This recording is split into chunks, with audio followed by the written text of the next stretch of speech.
Hello everyone, welcome back to our channel. I hope তোমরা সবাই খুব ভালো আছো। আজকে আমি সর্ষে পোস্ত দিয়ে ইলিশ ভাপার রেসিপি নিয়ে এসেছি। এখানে আমি সর্ষে পোস্ত আর কাঁচা লঙ্কা আগের থেকে বেটে নিয়েছি। এবার আমি মাছের মধ্যে 1.5 চামচ পরিমাণ হলুদ, আগের থেকে বেটে রাখা কাঁচা লঙ্কা, এবার সর্ষে বাটা আর পোস্ত বাটাটা দিয়ে দিলাম। এইবার এর মধ্যে আমি 1.5 চামচ পরিমাণ লবণ দিয়ে দেবো আর বেশ কিছুটা পরিমাণ সর্ষের তেল দিয়ে দেবো। দিয়ে সব উপকরণগুলো আমি মেখে নেব একসাথে।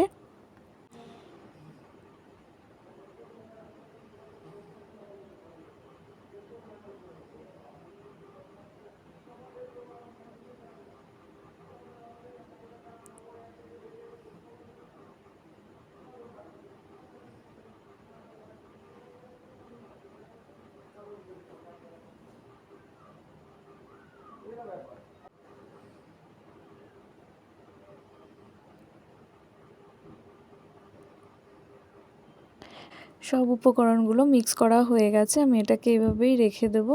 এবার আমি একটা কড়াই নিয়ে নিয়েছি, এর মধ্যে আমি বেশ কিছুটা সর্ষের তেল দিয়ে দিয়েছি। এইবার আমি মাছগুলো সুন্দরভাবে সাজিয়ে দেবো পরপর।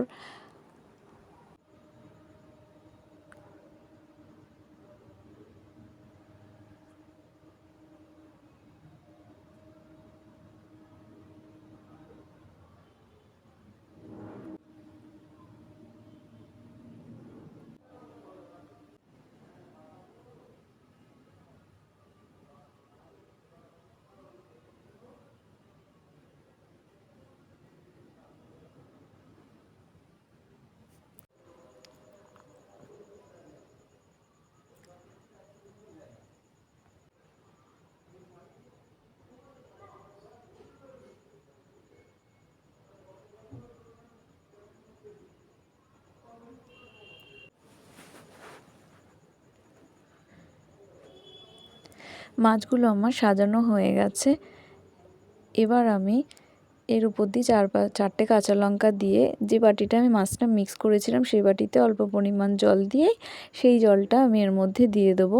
এবার আমি এটাকে গ্যাসে বসিয়ে দেবো একদম লো ফ্লেমে।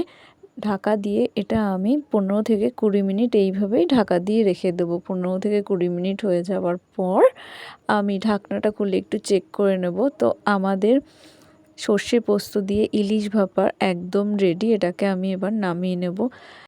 ঝটপট তৈরি আমাদের সর্ষে পোস্ত দিয়ে ইলিশ ভাপার রেসিপি।